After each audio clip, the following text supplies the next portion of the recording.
Bonjour my friends, I'm Frankie and welcome to Club Food.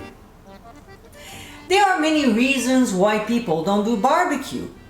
It can be because they don't own one, don't have a balcony or outdoor space to put one on, or just don't know how to cook with it. Using a sous vide can be the answer, and here's how I do my steak using one of those.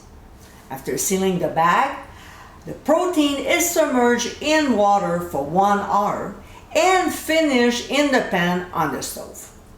It's easy peasy. So let's get cooking. The first thing we'll do is to season generously with ground sea salt and freshly ground black pepper. Now, if you want, add some dry rub, such as Montreal steak spice, coffee cocoa rub, Kansas City, or smoky barbecue, and gently press down on it so it sticks to the meat.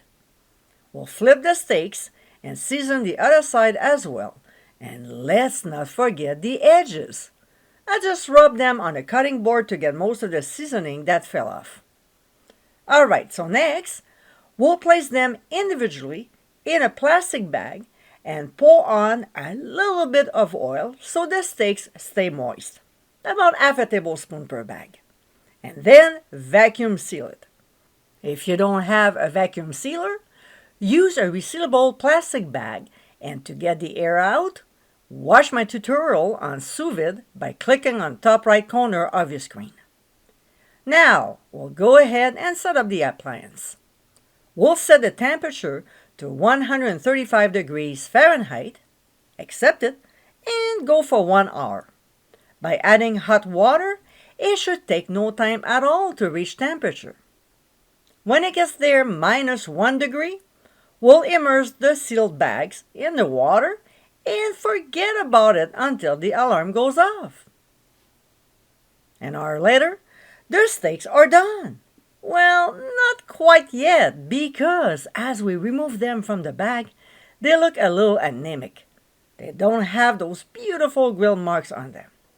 So to fix that, we'll finish them off in a very hot cast iron pan or a skillet with ridges. I'm using my panini pan. We'll bring the heat to high, add butter, and about 1 teaspoon of oil.